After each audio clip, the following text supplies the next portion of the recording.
What is your experience with fireworks or glow sticks?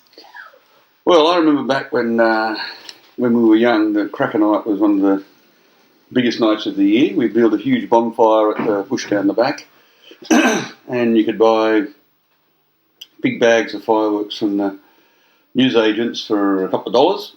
Rockets, bungers, Roman candles, anything that explodes and goes bang. It was good fun.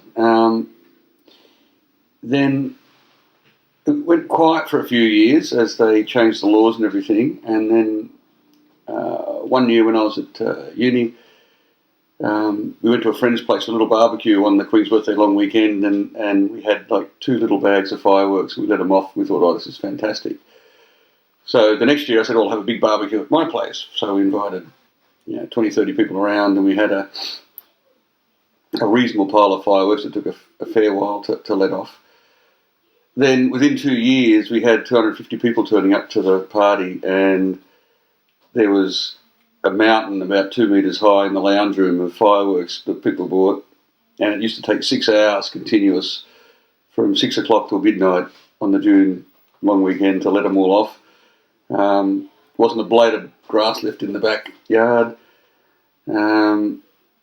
Kathy Thompson was a worse offender at letting things off. She'd just come in and grab armfuls and then run back out and just light them all. And used to be able to get these ones that whistled, made enormous noise, and things with wings that took off and flew around the yards. That was all quite bizarre. And the strangest one ever was one year, or I think the last year I had it, one of Ray's favourite things at the end of the night would be to get the rake and rake up the backyard, get all the dregs of half-burnt fireworks and chuck them on the remains of the fire, and you'd get a second little show as all these things flared up in the in the fire.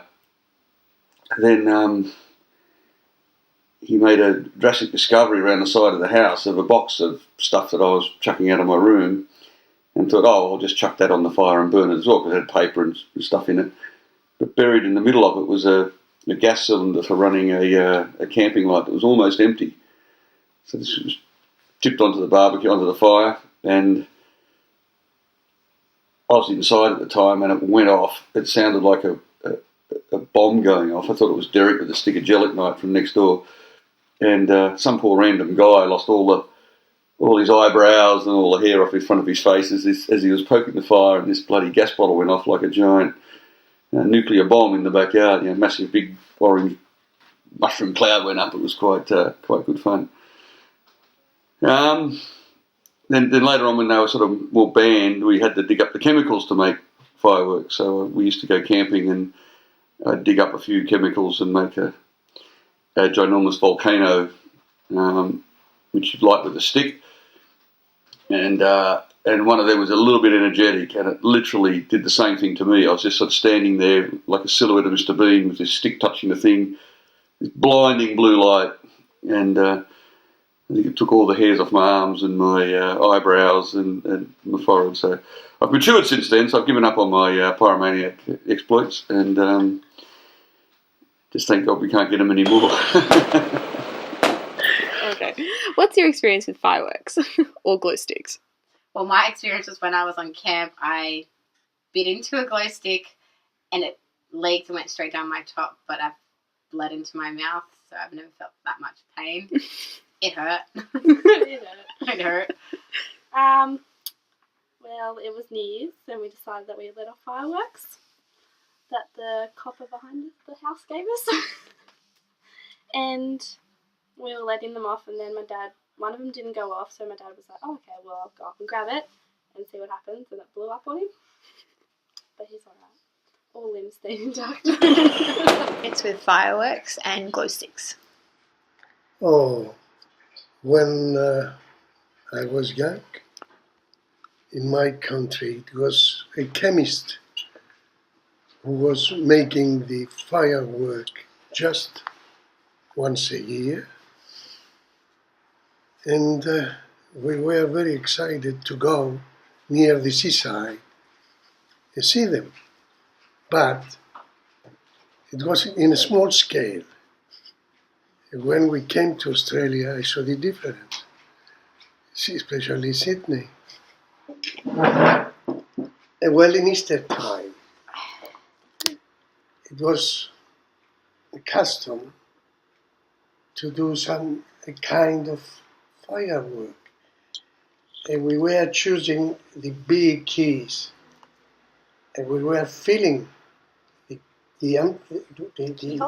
keyhole with powder, and we were putting a needle. It's not exactly a needle, it was a postulate, the sponda, the Where you light it? No, the Nail?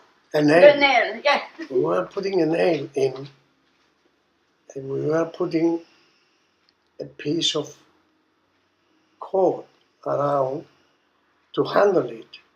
And we were tapping with a lot of force in a wall. It was an explosion. It was fun. That's my experience. What is your experience with fireworks and glow sticks? Well, I didn't have any experience with firework because I grew up in Africa and they didn't have any over there, nothing, you know. And my first experience with firework is when I came to Australia and I saw the bridge. That's bad. We were doing firework with a pistol No, with your mother. no. No, I didn't have any. I mean, we didn't have in Africa a lot of things that we did. I knew about firework because I saw it in the movies and things like that, but I never saw it really alive. So that's it. So what's your experience with fireworks and glow sticks? My experience with fireworks is always having to stay up, like trying so hard to stay up really late and watching the New Year's fireworks, and it was so hard to do. But then when we'd watch it and be watching on TV, we'd be like, and it would be so hard to do to stay up late when we were really little. Yeah. And then glow sticks, it was always at a party, like playing around the glow sticks. And I always remember I had a party once at my house and we didn't have lights. And do you remember I made that trail to the bathroom with the glow sticks? And I always remember it's like, yeah, I don't know, that's basically it.